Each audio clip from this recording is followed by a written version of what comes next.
नमस्ते विद्यार्थी मित्रांनो, diploma first इयरची last date 16 जून दिलेली आहे. तर ती डेट एक्सटेंड होईल का, बऱ्याच विद्यार्थ्यांचा क्वेश्चन आहे.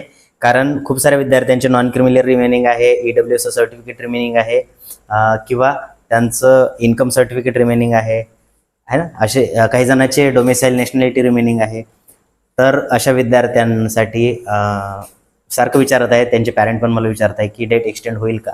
ठीक आहे, तर 100% डेट एक्सटेंड होणार आहे. बट ऑफिशियली आपण 100% सांगू शकत नाही, म्हणून मी तुम्हाला 99% डेट एक्सटेंड होणार आहे असं सांगतोय. ठीक आहे, डोळे झाकून तुम्ही हे करू शकता, तुमची डेट एक्सटेंड होणार आहेच है ना. तर बघा, एक दिवस आहे आपल्याकडे.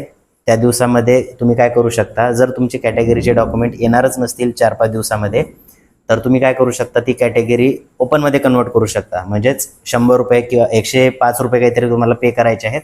105 रुपये कन्वर्जन फीस पे करून तुम्ही रिझर्व्ह कॅटेगरी टू ओपनमध्ये जाऊ शकता आणि तुमचा फॉर्म व्हेरिफिकेशन किंवा व्हेरीफाय करून घेऊ शकता.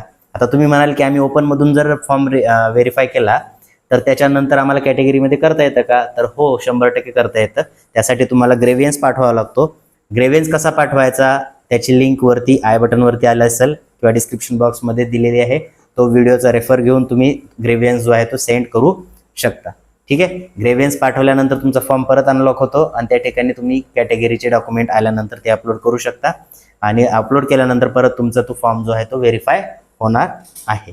ठीक आहे, हे झालं ई स्क्रुटिनीसाठी. फिजिकल स्क्रुटिनी जर असेल तर तुम्हाला त्या कॉलेजला जाऊन FC सेंटरला जाऊन तुम्हाला व्हेरीफाय करावं लागेल किंवा चेंजेस जे आहेत ते तिकडनं करावे लागतील. क्लिअर आहे.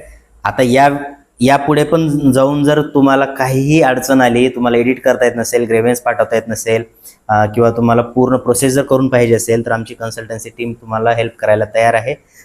इथे खाली दिलेल्या नंबरवरती तुम्ही व्हॉट्सअप मेसेज करू शकता की आय एम इंटरेस्टेड फॉर, किंवा तुमचा प्रॉब्लेम जो आहे तो प्रॉब्लेम मेसेज करा.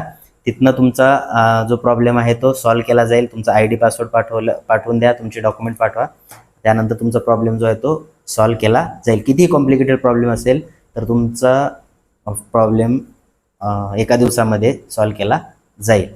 ठीक आहे, व्हेरिफिकेशनही करून दिलं जाईल.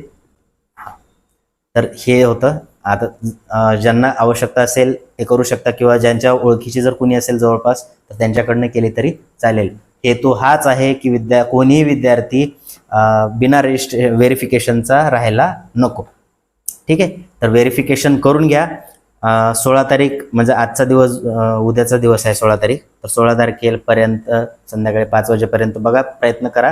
तुमचे डॉक्युमेंट सगळे व्हेरीफाय व्हायला पाहिजे या पद्धतीनं. ठीक आहे, या व्यतिरिक्त